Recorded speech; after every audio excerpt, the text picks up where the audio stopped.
different directions.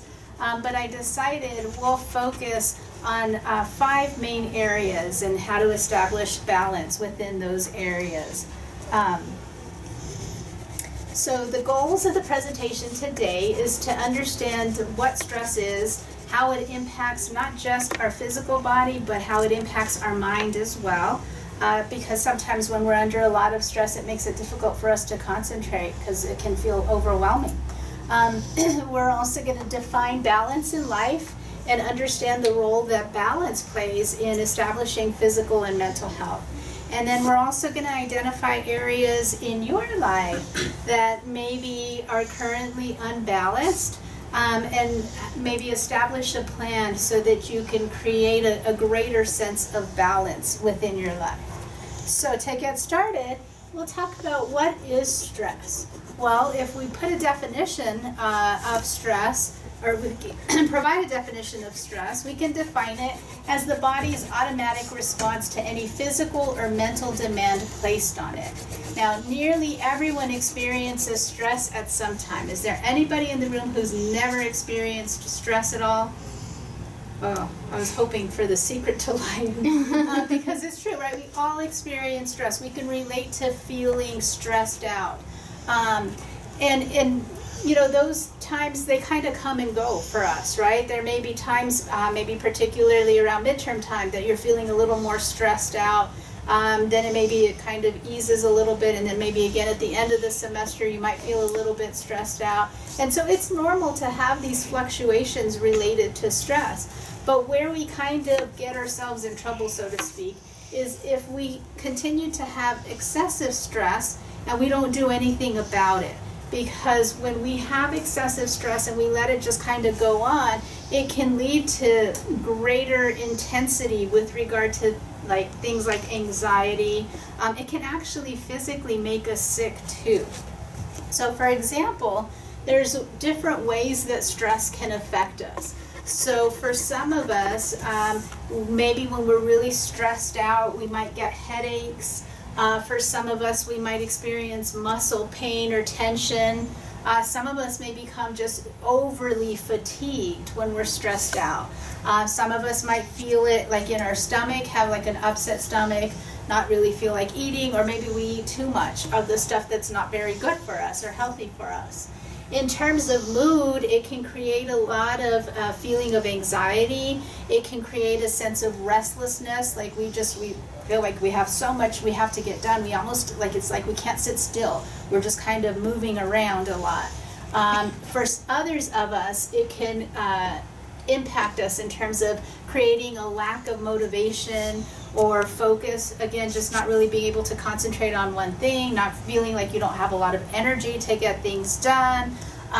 Some of us, when we're stressed out, it might manifest itself in irritability or anger.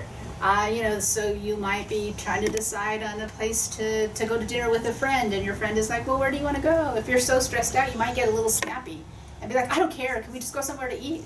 And your friend is like, oh my gosh, right? So it can really impact us in terms of our mood. And not just that, but it can impact our behavior. We may overeat, undereat. We may consume alcohol at a greater extent than we would if we weren't under so much stress. For others, it may impact them so that they start to withdraw or pull away from others, maybe even isolate. So we really want to pay attention to how stress can affect us. All right, so I think we can always learn something in life, and I think that the game of Jenga has some lessons to teach us. Because when we look at the game of Jenga, have any of y'all ever played Jenga? Yeah, it's kind of fun. We're going to look at Jenga in a different kind of way today, though. So here with my little Jenga tower, what we notice when we first get started playing Jenga is that it's pretty sturdy, right? It's pretty well balanced because all of the pieces are sort of organized and put in a particular order that makes it just really be sturdy and balanced, right? But life doesn't always work that way. Sometimes we get stressors thrown at us. So for example, maybe You weren't counting on your car, and so that's maybe an extra expense that can be considered a stressor. Can you think of some other stressors that maybe you or your friends have experienced being here in college? Homework, right? That's a big one. And not just homework, but maybe you're taking a class that you didn't really count on being as difficult as it is being, right? And you have to put in extra time and effort into some of that homework that you're having to do. How about other things that you maybe experience being on a college campus as a stressor? Exams, right? And man, those pesky little things, they can all come up at the same time, it feels like, right? So you're trying to split your time and study for multiple exams that might be happening all within the same week or same time frame, right? What else can you think of?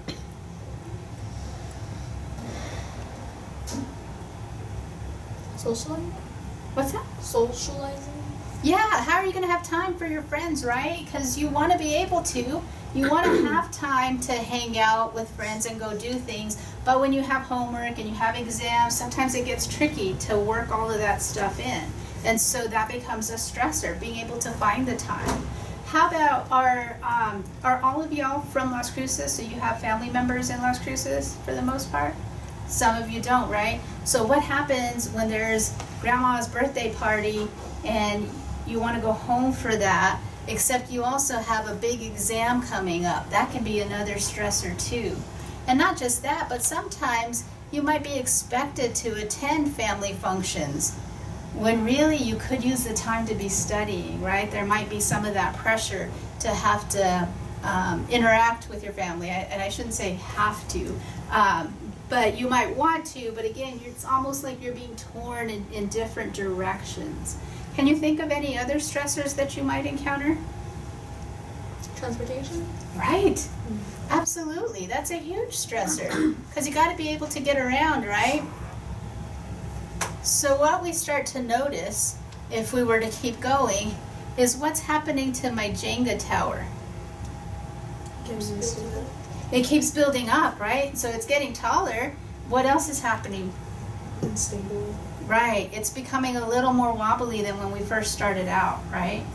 And so I don't know if any of you can relate to this, but sometimes life gets to the point where maybe we're feeling a little bit wobbly, right? Whether it's we're experiencing things like anxiety or depression, or just, again, that sense of, am I going to be able to get this all done? Am I going to be able to make it to that finish line, to be able to graduate? And so hopefully what we get from this whole workshop today is how can we do that? How can we make our Jenga feel a little more stable and a little less wobbly? And I think it has to do with finding balance. And so when we talk about balance, we can think about it in terms of flat tires, right? Have any of y'all driven in a car with a flat tire? Yeah, it's not very easy to do, right? Because it makes it difficult to steer, makes the road kind of bumpy. If you have a blowout, it can actually cause a wreck, right? And ultimately, it causes you to maybe not make it to your destination, to not get where you were trying to go. And sometimes, even if your tire isn't completely flat, if it's low on air, it can cause misalignment, right? That's one of the things my dad taught me when I was starting to learn how to drive. Always check your tire pressure, mija, he would say, especially if I was going on a trip, because you want to make sure that everything is balanced. Because if you have low pressure in your tires, it can then cause other issues to pop up, misalignment within your car and other things that are then going to need tending to. But I really think this idea of looking at balance and flat tires can really apply to our life, right? Because if we let the stress get out of control, if we don't take a handle on that anxiety or those feelings of being overwhelmed, it can really interfere with us getting to our destination, right? Getting to the point where we're going to graduate and maybe look forward to graduate school and other things. And even if we're just sort of low on air, it can really cause misalignment within ourselves, right? Maybe we're not eating healthy. Maybe we're not spending as much time with friends as we ought to, because that's a good source of energy for us. And so we really want to think about wellness kind of like air in your tires. And so how do we do this? Well, there's a lot of different aspects of who we are. And so what we're going to do today is we're going to look at these particular aspects of who we are. There are social aspects of who we are. There are emotional aspects of who we are. There are intellectual and academic aspects of who we are. There are physical and spiritual aspects of who we are. And there are occupational and financial aspects of who we are.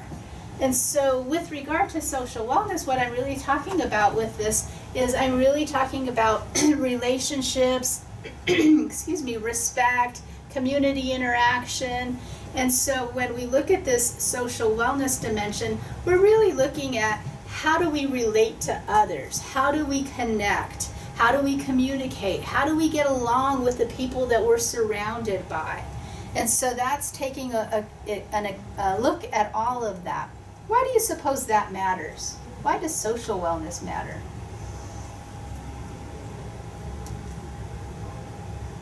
Any thoughts? Being able to express your emotions.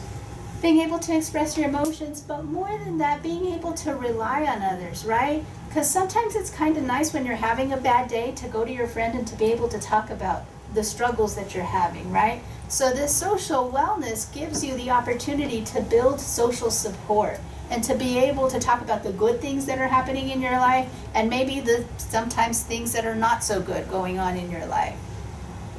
The second dimension has to do with spiritual wellness. And this is really not so much beliefs in a particular religion or anything like that. It's more, what are your core values? What gives you meaning? And so knowing this about ourselves helps us to establish peace and harmony within our lives. And it's the ability to discover meaning and purpose in what we're doing. And so it's important to know and understand where we're functioning within that realm too. And then of course we have emotional wellness. And this is the feelings, the emotions, the reactions, the thoughts that we have that sometimes are connected with our feelings and our emotions. Especially if you happen to take an exam and maybe you don't do as well in the exam as you had thought, you're probably going to have an emotional reaction to that. The reaction might be disappointment. Gosh darn it, I should have spent more time studying for that exam. Or gosh darn it, maybe I haven't chosen the right field for myself. Am I really going to make it? You might start to have some doubts about your abilities. But then, again, on the flip side of that, let's say you take an exam and you do really well. You're going to have an emotional reaction to that too. You're going to maybe feel proud of your accomplishments. And so this dimension allows you to be in touch with all of your emotions, whether it's happiness, sadness, joy, sorrow, hurt, love, all of them. And it really helps us to cope with the emotional ups and downs of life, because life is really about having some of these emotional ups and downs. Then the fourth dimension is occupational or financial wellness. And this has to do with, having skills related to finances and finding balance in that area. It involves finding fulfillment in your job, knowing that it has meaning. It's the ability to establish balance between work and fun time. And right now, for you, you're sort of on your journey towards this occupational and financial wellness. Probably as a college student, it doesn't always feel like you've got financial wellness, especially if you're eating ramen noodles every night like I did when I was in college. But you'll get there eventually. And that's the thing to remember, is that you're working towards that. You're doing something to get yourself to be balanced within that area. And then there's the intellectual and academic wellness. This has to do with things like critical thinking, creativity, curiosity, asking those questions, doing those research papers that are allowing you to answer some of those questions that you're curious about. And this dimension really considers the desire to be a lifelong learner. It's the ability to be open to new experiences and ideas so that we can continue to grow. And then we have the sixth dimension, which is identified as physical wellness. And this has to do with your body, your nutrition, your healthy habits. Sleep, I think, I would also put under this category. It really considers overall health and what you need to do to maintain a healthy quality of life. So getting a good night's sleep, eating foods that are good for you, maybe getting some physical exercise. And it's the ability to take charge of your health by making conscious decisions to be healthy. That you brings it to your awareness instead of just kind of, not paying any attention to how much you're walking or how much you're sleeping. It really pulls it into your awareness so that you know what you're doing in that area. And so what we're going to do today is we're going to take a look at your wellness wheel. And so you should have received a copy of a paper that looks kind of like this. And what I'm going to do is I'm going to ask or read a series of statements to you. And you're going to fill in the corresponding section. And so if you notice on the little wellness wheel, it's circular, but there's these sections. So, and there's like 50 and then 100. If you do it about 50% of the time, you'll start at the inside of the circle, the very inner circle, and you'll color it to the 50% mark. If you do it 100%, you'll go all the way. If you're gonna eyeball it, so if you do it 75%, you'll kind of get a sense of where to stop. If you do it less than 50%, then you can gauge what the percentage is below 50, okay? And so, I'm going to ask you, you also have, I think I gave you a copy of the little, can I borrow your little sheet? Sorry. You should have also gotten a copy of this, because I'm going to read through them, but some of you might work faster, and that's okay. You can read through these, and they're broken up section by section, and they're going to be color-coded. Let's throw those like in the middle of the table so everybody can grab them. I'm going to go ahead and turn the light on just Okay. so some of you can read a little better. What I've done is I've color-coded each section. So the first one that we'll start with is the physical section. So ideally, all of your responses to these questions will be colored in orange. But if you happen to not have access to an orange, you can choose another color. It's just the idea is going to be, at the end, we want a visual representation based on color at how balanced you might be right now. Want you to keep in mind that as we do this, each person is unique. There's not a right or a wrong answer, a right or wrong wheel. And your responses are really going to vary depending on where you're at in life. All right, so the first section is the physical section. That's the orange section. So the first question that you're going to fill in the little thing for is, I eat a balanced nutritional diet. Percent of the time you're going to color in that whole little pie piece. If you do it about 50% of the time, you're going to stop at that 50% mark. And if you do it a little less than that, then you can gauge it for where you need to put that. Keep in mind, a balanced nutritional diet according to this are, again, getting enough fruits and vegetables. Probably eating Hershey bars every day doesn't count as being a balanced nutritional diet. So just think about that. Number 2, I exercise at least 3 times per week. I exercise at least 3 times per week. Yeah. I commute by bike. I don't know if that counts. I think that would count. How far are you biking from? From South Campus all the way to like Central Campus Wow. up north. Yeah, see, you're getting out there and you're moving. So yeah, definitely. What about walking to classes? Mm-hmm. Does that count? I think that counts, yeah. Because I've known people who do all that they can to not walk, right? That's why they were very pleased with the little scooters. If you're scootering, I would say that probably doesn't count. All right, number 3, I choose to abstain from sex, or sex is enjoyable and I practice safe sex. Because that can be considered a physical activity.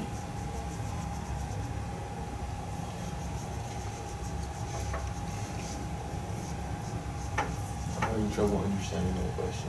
So it's going to be like for some people they might choose to abstain from sex, and so that's the first part. Or if they do engage in sex, they find it to be enjoyable and they practice safe sex. That's the part that we're looking at. Is if even if you have multiple partners, are you practicing safe sex? So again, taking care of yourself so that you don't end up with any unwanted STIs or anything like that.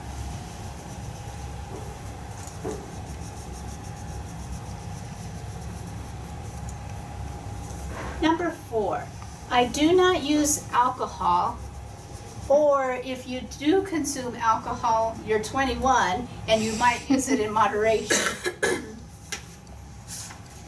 And I'm not the police, so if you're not, I don't need to know the answer to that question.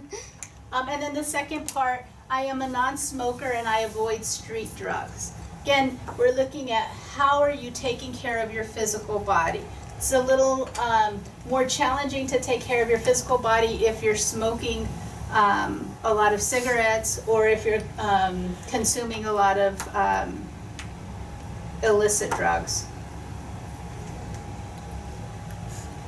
And then number 5, I am generally free from illness. So in general, you don't get sick very often.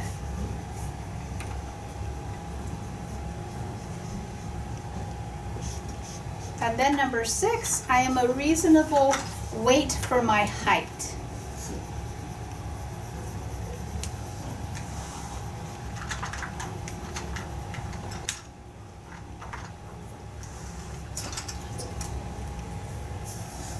All right, we're going to move on. The next session I have color-coded as yellow.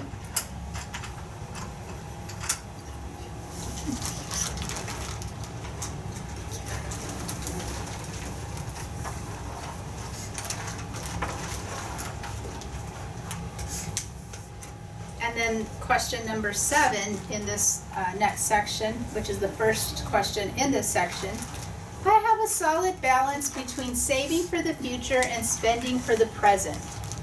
So I have a solid balance between saving for the future and spending for the present. And again, some of these you might have less than 50%, especially if you're a college student, you may just be surviving paycheck to paycheck. You might not even have the opportunity to try to save for the future, and that's okay because each person is going to be different at different times in your life. And then question 8, my beliefs and values surrounding money are harmonious with my behavior. So if you have beliefs about maybe spending money or saving money, trying to be a smart consumer, using coupons, does that make sense with your behavior? Or do you say you have this value, but then you go out and you just shop like crazy, like you have tons and tons of money, right? So we're looking, is there harmony between what you say you believe and you value and what your actual behavior is with regard to spending and money? And then question 9, what I am doing with work or school has a purpose.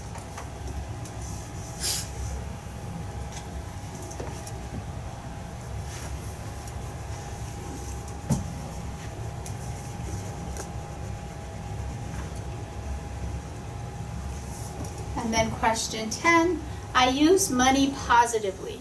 So for example, you're not wasting it like on gambling, you're not wasting it on just accruing a bunch of materials or things that you don't need, kind of like a hoarding type of behavior. So you use the money that you have positively.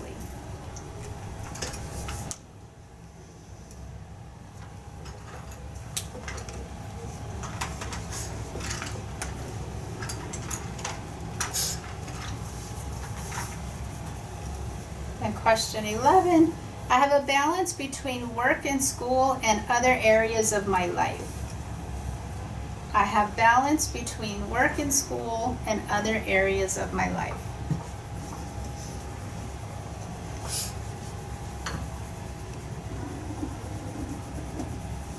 Question 12, I have financial plans for the future. I have financial plans for the future. Can you expand on that? For having financial plans for the future? Yes. Yeah, so, you've thought about your future and you know that you're working towards something. So you may not have money in the bank right now, but you're investing in different ways because maybe you're investing by trying to maintain a GPA that's going to hold on to a scholarship to pay for your school. Maybe you're thinking about going to graduate school. And so the reason that you're doing that is for your financial future. Maybe not just for your financial future, but it's one of the aspects that you're looking forward to. Does that help? And then the next section is the blue section, which is the intellectual or academic section. And we'll start with question 13 in that section, and that is, I have specific intellectual goals. Like you like to learn new skills, you have a specific major, so you have specific intellectual goals.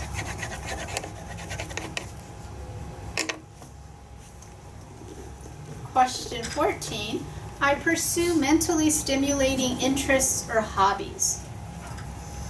So you like to do things that are mentally stimulating. Could be in the form of reading, could be in the form of other hobbies that you have that are really stimulating your mind.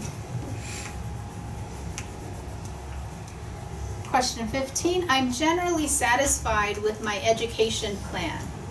So you're in general satisfied with your major, with what you're doing, what your plans are for the future.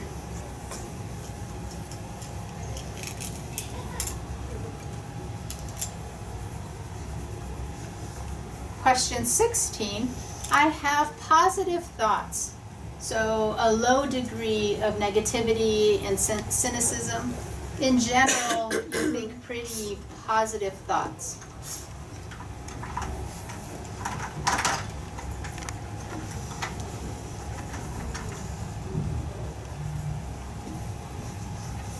Question 17, I would describe myself as a lifelong learner. I would describe myself as a lifelong learner. Several things going on in this. I'm just waiting for And then the last question in this section, I commit time and energy to professional and self-development. I commit time and energy to professional and self-development.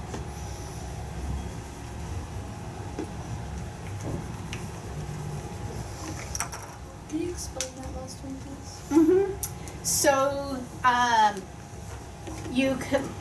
this stage in your career, you might be looking at becoming like a member of like your professional organization, maybe going to conferences. You look forward to maybe doing those things. You try to work them in as they come up. Does that help?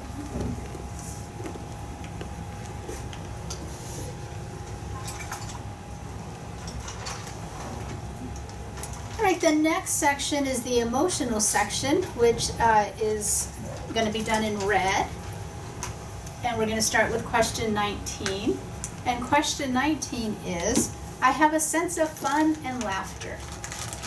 I have a sense of fun and laughter.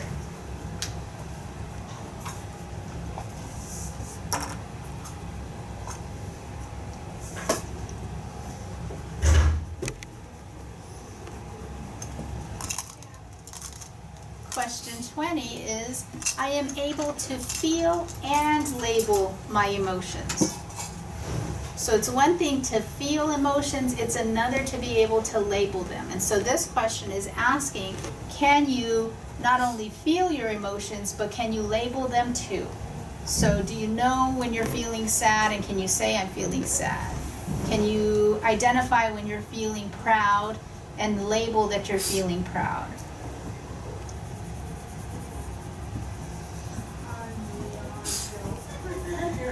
The next question is, I express my feelings appropriately. That's the key word. I express my feelings appropriately. Appropriately would be maybe talking about your feelings. Expressing your feelings inappropriately might be if you get mad, you start throwing stuff.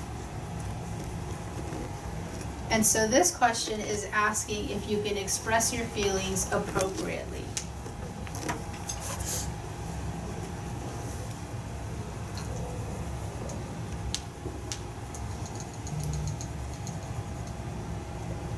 Number 22, I have a sense of control in my life and I am able to adapt to change. Sometimes change is difficult for people.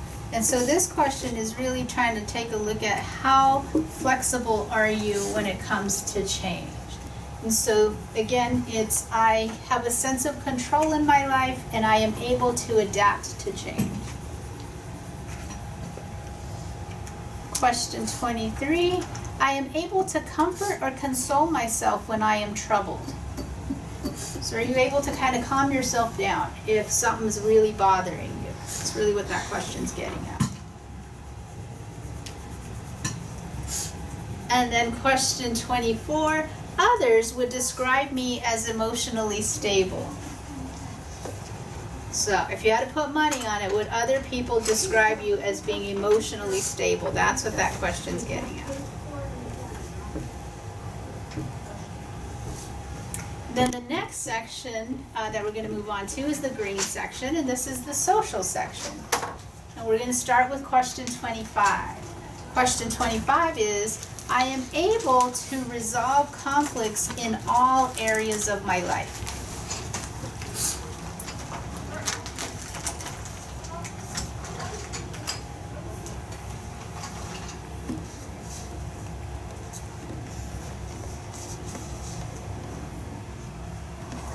Question 26, I am aware of the feelings of others and can respond appropriately. So if you notice your friend seems to be having a bad day, you might be able to feel like you can ask your friend, hey, are you doing all right? That's what that question is asking. I am aware of the feelings of others and can respond appropriately.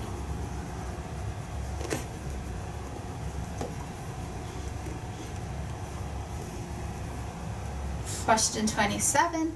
I have at least 3 people with whom I have a close, trusting relationship. So I have at least 3 people with whom I have a close, trusting relationship.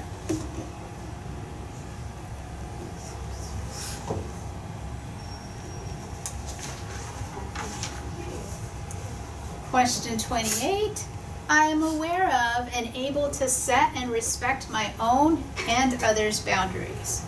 I'm aware of and able to set and respect my own and others' boundaries.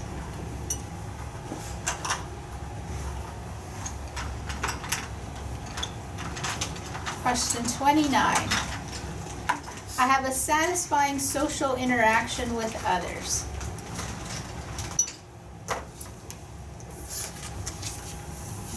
I have a satisfying social interaction with others.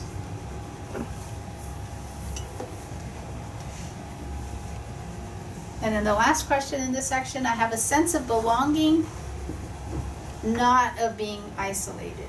So I have a sense of belonging, not of being isolated.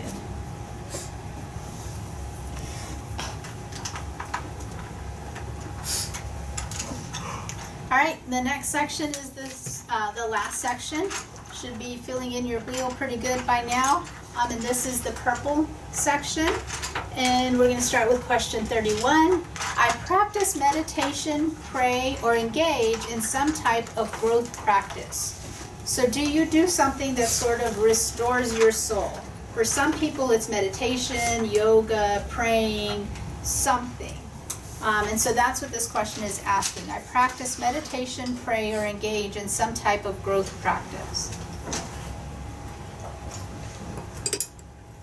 Question 32, I have a general sense of serenity. So in general, pretty calm, pretty peaceful, pretty serene.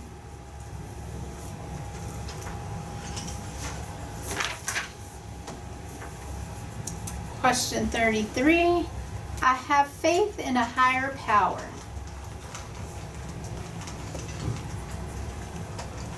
I have faith in a higher power.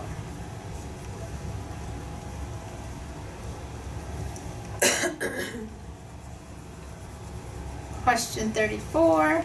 I have a sense of meaning and purpose in my life. I have a sense of meaning and purpose in my life.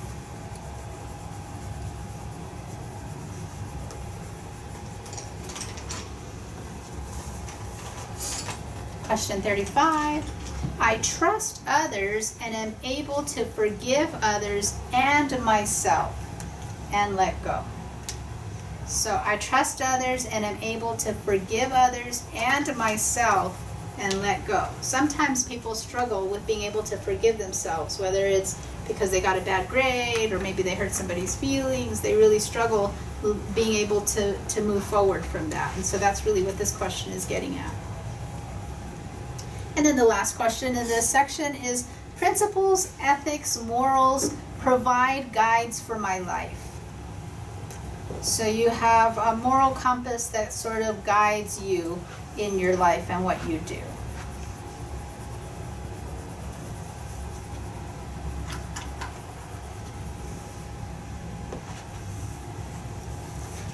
Okay, I want you to take a close look at your wheel. And based on the colors in your wheel, you can probably identify which of the areas that we talked about today maybe are less balanced than others. And then you can, again, consider what if anything do you want to do about it? And do you agree with it?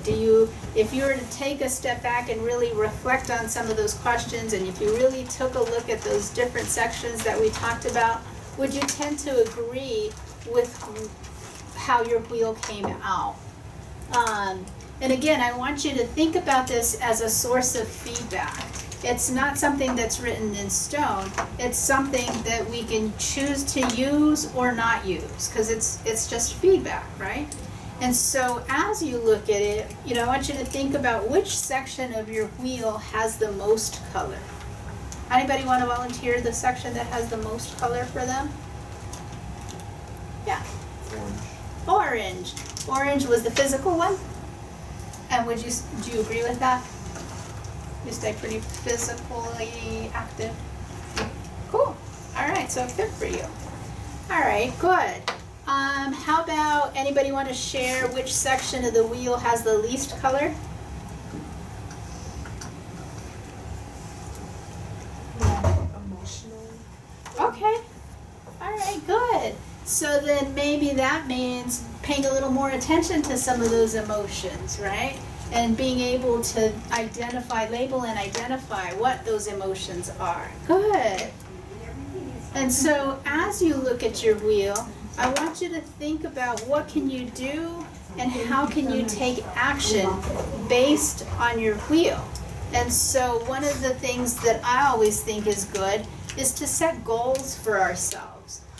It's one thing to, look at it and maybe see that maybe in my wheel, my least colored section might be that orange section, might be the physical one.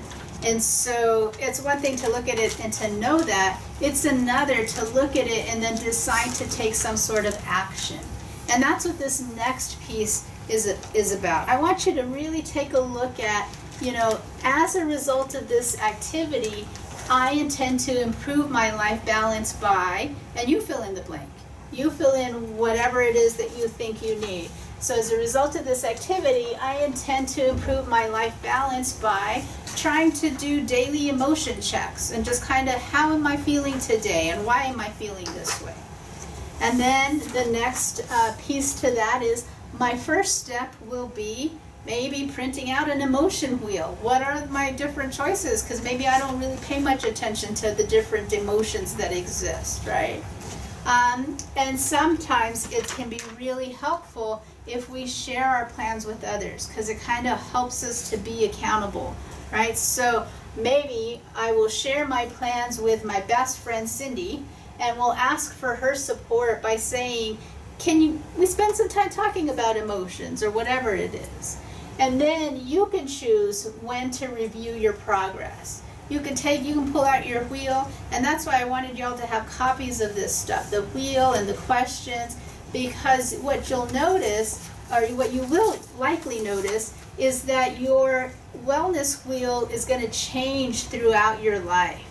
And that's okay, right? Because there are going to be times when maybe you are going to be done with school, and so maybe that financial wellness piece starts to get colored in a little bit more. That's a good thing, right? So you're going to notice that there's going to be this variation across time and across different life stages. The important part is that you're aware of it, that you recognize that you are, that you have all of these different aspects that make up who you are, and the more balanced you are in each of these aspects, the likelihood that you feel better is probably going to be higher. All right, questions about this activity or anything that we did today?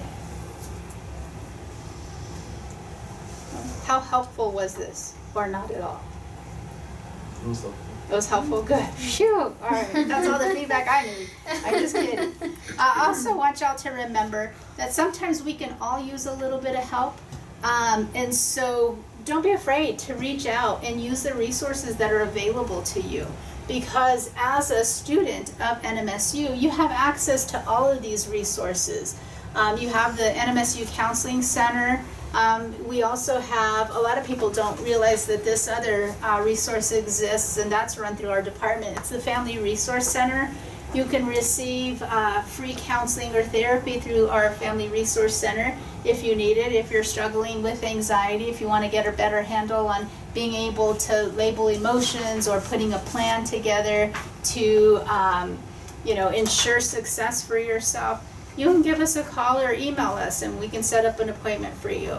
Same is true at the Counseling Center here on campus. And then if you ever find yourself or even a friend who's in crisis, like things are just really piled on and they just don't know how they're going to make it through, and it's like, 11 o'clock on a Saturday night, there's this resource that's available that you can refer others to or use yourself. It's a crisis text line. Where you can get like an immediate response, and hopefully that will help. Because again, we all reach moments in our lives where we might need a little bit of extra help. And then I think I emailed the presentation. And so if y'all want a copy for yourselves, I'm sure you could probably just ask and you can get a copy of the presentation. I'm all volunteering this for you, extra work for you. That's totally fine. All right, cool. All right, so I thank you all for your time. We ended a little bit early. I hope that's okay. No major complaints about that. If I can get my coloring pencils and markers back, that'd be great.